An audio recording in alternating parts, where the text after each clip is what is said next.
إن الحمد لله نحمده ونستعينه ونستغفره ونعوذ بالله من شرور أنفسنا ومن سيئات أعمالنا من يهد الله فلا مضل له ومن يضلل فلا هادي له أشهد أن لا إله إلا الله وحده لا شريك له الملك الحق المبين له الملك وله الحمد يحيي ويميت وهو على كل شيء قدير وأشهد أن سيدنا ونبينا محمدا عبده ورسوله وحبيبه وصفيه بلغ الرسالة وأدى الأمانة ونصح الأمة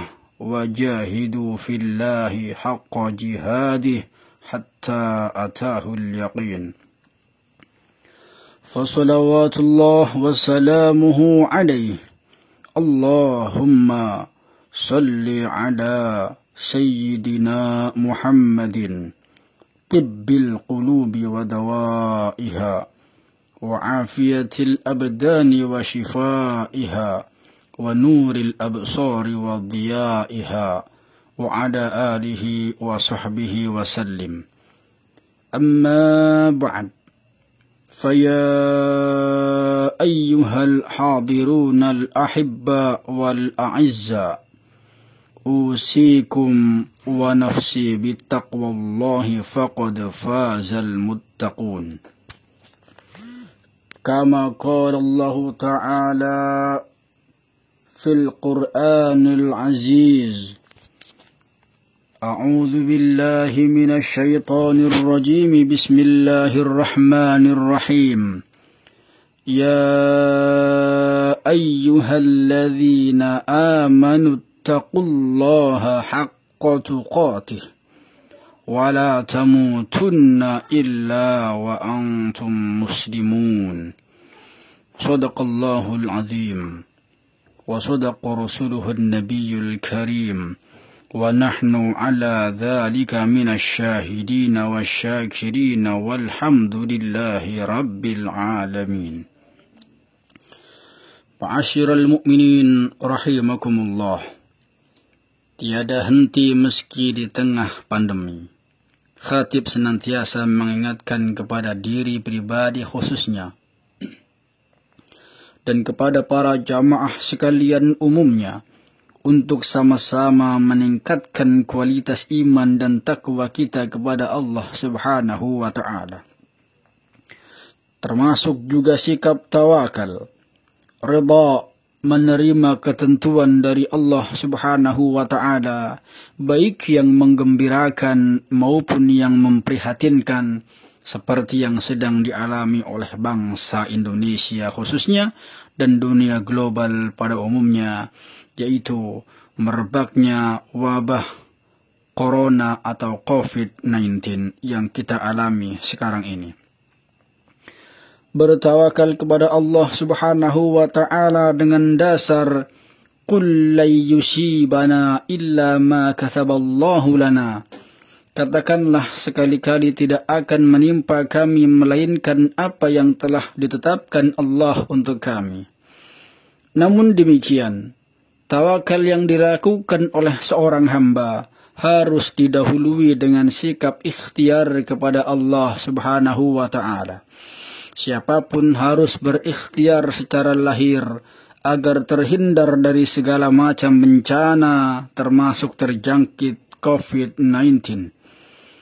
Ikhtiar untuk menghindari bahaya merupakan perintah dari Allah Subhanahu wa Ta'ala, sebagaimana tertera dalam surat An-Nisa ayat 29, "Wala taqtulu anfusakum innallaha kana bikum rahima." Dan janganlah kamu membunuh dirimu, sesungguhnya Allah adalah Maha Penyayang kepadamu. Ma'asyiral muslimin, jamaah sidang Jumaah rahimakumullah. Mari kita usaha. Ketika sakit kita berobat. ketika ada wabah, kita pun harus berusaha menghindar, bukan malah menantang. Dianjurkan untuk tidak berkerumun, maka kita tidak berkerumun. Dianjurkan untuk berjarak, maka kita pun berjarak. Dianjurkan untuk berperilaku bersih, seperti rajin cuci tangan, maka itu pun kita lakukan.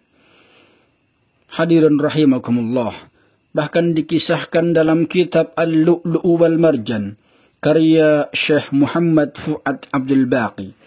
Suatu ketika sang khalifah yang berjuluk singa padang pasir, yaitu Sayyidina Umar ibn Khattab radhiyallahu anhu, sedang melakukan perjalanan menuju kota Syam.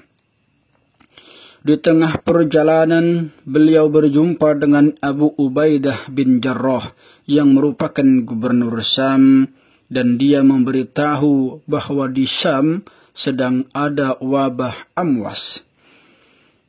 Singkat kisah, Sayyidina Umar memutuskan kembali ke Madinah, tidak jadi masuk ke Syam. Lalu sikap Sayyidina Umar tersebut mendapatkan protes daripada Sayyidina Abu Ubaidah dengan mengatakan, "Wahai Amirul Mukminin, apakah engkau hendak lari dari takdir Allah Subhanahu wa ta'ala?"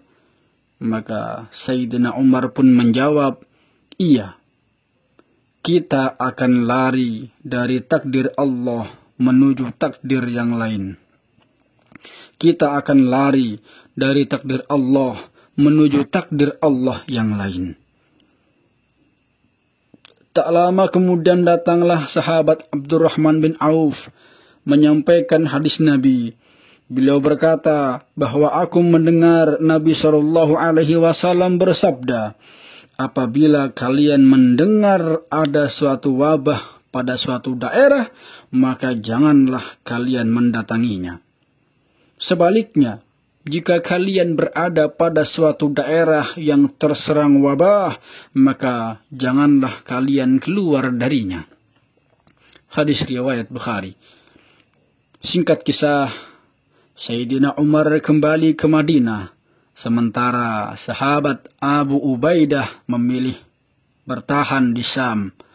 Lalu, pada akhirnya sahabat Abu Ubaidah pun meninggal dunia terkena wabah amwas.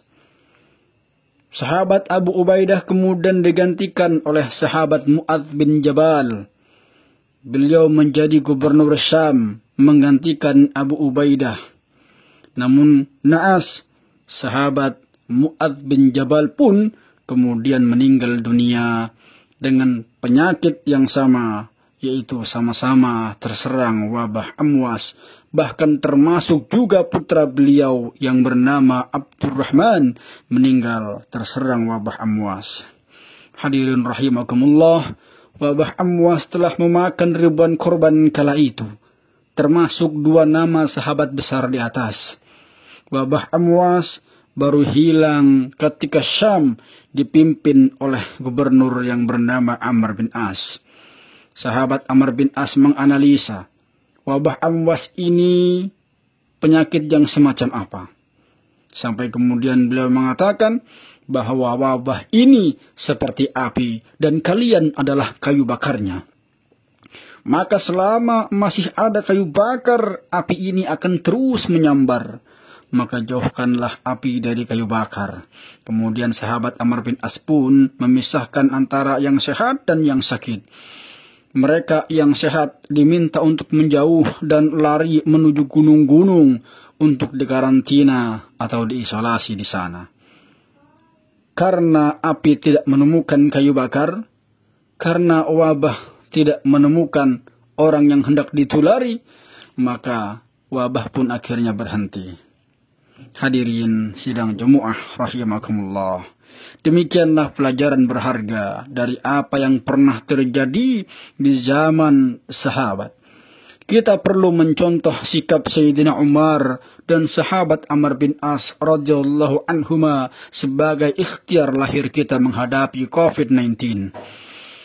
Adapun sebagai mukmin, kita juga perlu melakukan ikhtiar batin. Di antara yang bisa kita lakukan adalah dengan memperbanyak membaca A'udzu bikalimatillahi tammati min syarri ma khalaq. Memperbanyak zikir Bismillahilladzi la yadurru ma'asmihi syai'un fil ardi wala fis sama' wa huwas sami'ul alim.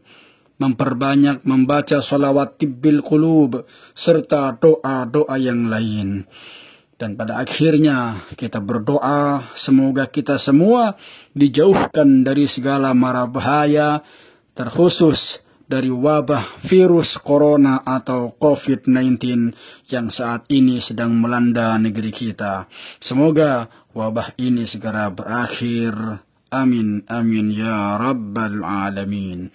Barakallahu li walakum fil Qur'anil azim. ونفعني وإياكم بما فيه من الآيات وذكر الحكيم وتقبل الله مني ومنكم تلاوته إنه هو السميع العليم